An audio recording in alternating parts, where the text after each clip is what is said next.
신상을 섬겼던 사람들처럼 살아가면 되는 거 아니냐. 그런 삶을 갑니다. 로마서에 오늘 아저씨 뭐라고 말합니까? 죄의 삭은 사망이라고 말합니다. 죄는 예수 그리스도가 없는 사람은 오늘 밤에라도 하나님이 끌어가시면 지옥의 불에 던져 넣음을 받을 것이라고 얘기하고 있습니다. 우리는 예수 그리스도를 포기할 수 없어요. 그렇다면 예수 그리스도를 모신 우리의 마음속에서는 초이스는 한 가지인데, 그것이 뭐냐면 내 안에 가지고 있던 다른 신상이 없어져야 되는 것입니다. 예수님은 어디로 갈 수 없으니까 우리가 예수님과 동일하게 섬기고 있던 다른 신상을 없애버리는 방법밖에 없는 거예요. 내 삶 가운데 모시고 있던 우상을 없애버리는 수밖에 없어요. 오늘 하나님께서 내 삶 가운데 들어오셔서 내 삶을 변화시키고 나를 영광스러운 하나님의 성전으로 삼으셨다라고 믿을 수 있는 근거가 어디냐는 것입니다. 내가 예수 그리스도를 믿으면 그것이 내 삶 가운데 복으로 다가온다는 근거가 여러분 어디냐는 것입니다. 여러분 예수 그리스도를 만나면 내 삶이 통째로 변해버립니까? 내 삶 가운데 예수님께서 역사하시고 하니까 내가 완전히 변했습니까? 아니요 라고 대답하고 싶지. 죽겠죠. 이렇게 얘기하고 싶죠. 어떻게 예수께서가 내 안에 들어오고 내가 하나님이 원하시는 참된 삶을 살아가고 있는가라고 구별하는 첫 번째 방법이 있어요. 나는 블레셋 사람처럼 여호와의 언약궤 때문에 저주받는 인생이 아니라 이스라엘 사람들처럼 언약궤 때문에 모든 삶의 문제가 해결받는 그런 축복의 성전이라는 것을 깨닫는, 그것을 구분하는 첫 번째 방법이 있는데 여러분 기억하세요. 내가 하나님 앞에 기도하고 있느냐는 것입니다. 내가 하나님의 기도하고 싶어 하느냐는 것입니다. 거짓말이라고 절대로 아닙니다. 내가 하나님의 예배가 선포되고 기도가 있는 곳에 내가 가고 싶은가 라는 것을 내 스스로 진단했을 때에 글쎄요라고 하면 아직도 아닌 것입니다. 오늘 성경을 통해서 근거를 밝혀드리려고 합니다. 내가 예배를 사모하지 않는 사람은 절대로 그것이 언약궤가 내 삶 가운데의 축복으로 역사하지 못해요. 그렇다고 하나님은 내 삶에 저주를 주는 분이 아니에요. 그러니 내 삶 가운데에 기도하고 있는 것입니다. 내 삶 가운데에 언약궤가 들어와서 전진해야 되는 것인데 전진하지 못하고 머물러 있는 그 사람의 심령은 기도를 하는 곳에 절대로 못 갑니다. 예배를 삼하지 못해요. 제가 사실 여러분에게 나눠주고 여러분 인생에서 가장 중요한 우선순위 세 가지를 1, 2, 3번으로 적으라고 하려고 했습니다. 그런데 내가 적고 나서 여러분이 물어봤을 때 내가 마음에 상처를 받을까 안 물어봤어요. 내가 원하는 대답을 쓴 사람이 여기서 보니까 딱 2분 정도는 쓸 수 있을 것 같아요. 나머지는 아닐 것 같아서 내가 상처받을까 봐 안 물어봤어요. 언약궤 예수 그리스도를 모신 사람이 그 언약궤 인해서 복받는 삶을 살아가는 그러한 인생을 살아간다. 그러한 복된 성전이라는 것을 구별하는 첫 번째 기준은 내가 예배에 선포되는 자리에 나아가고 싶어 하느냐라는 것입니다. 여러분 기억해야 돼요. 저는 이 시간 여러분에게 강요하는 것도 아니고 억압하는 것도 아니에요. 성경이 그렇게 말하고 있습니다. 오늘 7장 말씀에 바라보니까 어린 사무엘이 이제는 장성하여서 첫 번째로 사역을 하는 모습이 나옵니다. 하나님께서 사무엘을 드디어 사용하시기 시작하는데 장막이 이스라엘 나라로 다시 돌아오고 나니까 하나님께서 사무엘에게 지시를 했어요. 그러고 나서 사람들을 다 불러 놓아놓고 사무엘이 그들에게 뭐라고 말했냐면 사무엘이 이스라엘 온 족속에게 일러가는데 너희가 전심으로 여호와께 돌아오려거든 말합니다. 너희가 전심으로 여호와께 돌아오려거든, 이것이 뭐냐면 너희가 네 삶 가운데 언약궤를 진심으로 내가 받아들이고 싶다면 너희들이 해야 할 것이 있는데 그것은 뭐냐면 첫 번째로 이방신들과 아스다롯을 너희 중에서 제하려야 된다고 말합니다. 왜? 하나님의 언약궤가 있는 곳에 다른 신상이 있으면 트러블이 생기는 거예요.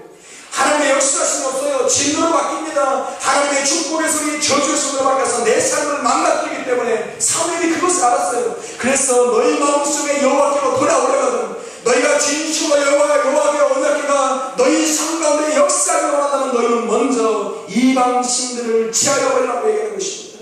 여러분 아스다롯이라는 이 신이 얼마나 이방신들에게 좌우했는지 몰라요. 이 사람은 이 풍요로운 사람이에요. 이 아스다롯이라는 이 신은 이 풍요한 신이에요. 당시에는 못 살았기 때문에 어떻게 하든지 풍요로워지고 싶었어요.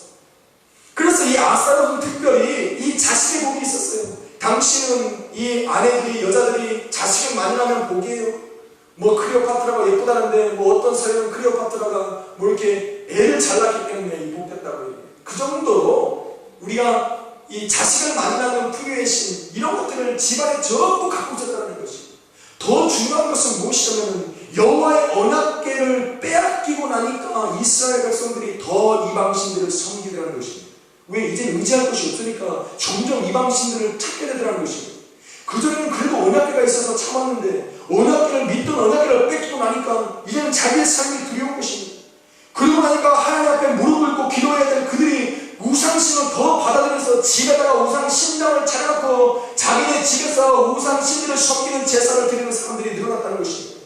오늘날 예수 그리스도를 잃어버리고 그 삶 가운데 예수 그리스도의 인도함을 받지 못하는 사람은 우왕좌왕해요. 무엇을 할까 갈등을 합니다. 그전에는 주님 앞에 나와 기도만 하면 되는 것인데, 예배만 드리면 되는 것인데 자꾸 딴 생각을 해요. 이것 때문에 안 될까? 저것 때문에 안 될까? 이런 방법을 쓰면 안 될까? 저 방법을 쓰면 안 될까? 여러 가지를 생각을 해요. 그것이 아닙니다. 예수 그리스도의 언약궤가 있고 여호와의 언약궤가 있던 이스라엘 백성들은 그 앞에 엎드린 것입니다. 오늘 사무엘이 이스라엘 사람들에게 외친 건 뭐냐면 너희가 여호와께로 돌아오려거든 너희 삶 가운데의 언약궤를 다시 한번 모셔드리려면 먼저 너희는 너희 삶 가운데의 이방신들과 아스다롯을 너희 중에서 제하여버려야 한다. 아멘.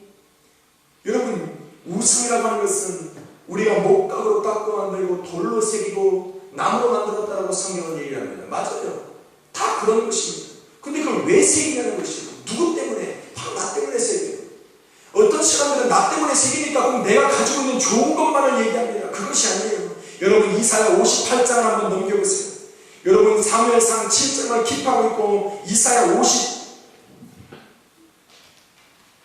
58장이에요. 이사야 58장 보면 여러분이 가지고 있었던 여러 가지 우상들의 모습에 대해서 얘기를 하는데, 그 여러분의 유익을 위해서 가지고 있었던 것은 여러분이 좋아하고 기뻐하는 재물뿐만이 아니라 명예요, 권리, 이 권력만을 얘기하는 것이 아니라 뭐라고 말합니까? 6절에 보니까 우리 이거 너무나도 잘 알죠. 근데 잘 오해하는 사람들이 많아요. 나의 기뻐하는 금식은 흉악의 결박을 풀어주며 멍에의 줄을 끌어주며 압제에 당하는 자를 자유케 하며 모든 멍에를 꺾지 아니겠느냐라고 얘기합니다. 주인 자에게 내 식물을 나눠주며 유리하는 빈민에게 내 집을 드리며 벗은 자를 보면 입히고 또 내 골육을 피하여 스스로 숨지 아니하는 것 아니겠느냐. 이것이 우상이에요. 내 삶 가운데 반드시 좋은 것만 내가 가지고 있는 것이, 내가 가지고 있는 우상들이 아니라 내게 해를 주는 사람을 가뒀던 사람들, 내 삶을 방해했던 것을 다 억압하고 있었던 이 모든 것들이 우상이에요. 뭐가? 내가 중심이 되는 모든 것들이 다 우상이었다는 것입니다. 내 형제 자매가 굶주리고 헐벗었을 때에 내가 외면했다는 것입니다. 왜? 나 때문에, 내 삶 때문에 이들을 외면했어. 이것이 우상이에요.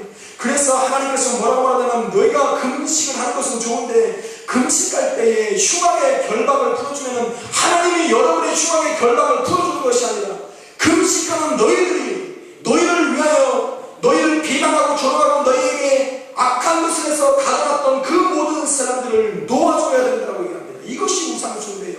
용서해줘야 된다는 것입니다. 금식하는 사람들이 하나님 앞에 복을 받기 위해서는 너희들이 그동안에 내가 억압했고 또 용서하지 못했고 내 마음속에 가둬뒀던 모든 것들을 풀어줘야 되는 것이 바로 금식하는 자의 해야 될 일이라고 얘기합니다. 이것이 금식하는 사람의 모습이에요. 어떤 사람들은 이런 얘기를 자주 했습니다. 내 기뻐하는 금식은 흉악의 결박을 풀어주며 멍에의 줄을 끌어주며, 그리고 실컷 얘기하다 말고 하나님이 이러한 흉악의 결박에서 내가 금식기도하면 풀어줄 거라. 성경을 똑바로 봐야죠. 금식기도하면 하나님이 내 흉악의 결박을 풀어주는 것이 아니라 금식하는 사람이 내가 가지고 있던 내 분에 못 이겨서 데리고 있던 흉악의 결박을 했던 사람들을 풀어주고, 내가 멍에를 가지고 있었던 사람들을 놓아주고, 내가 압제했던 사람들을 놓아주고, 주인 자에게 내 식물을 나눠주고, 유리하는 빈민한 사람에게 내 집을 내어주고, 나에게 손을 벌렸던 내 권력들에게 내가 피하지 아니하고 도와주는 것이 금식할 자의 온전한 금식이라고 얘기하고 있는 것입니다. 그럼 금식 뭐랍니까? 내 거 다 나눠줘야 되고, 내 거 다 용서해줘야 되고, 나를 이제껏 손가락질했던 사람들을 내가 다 용서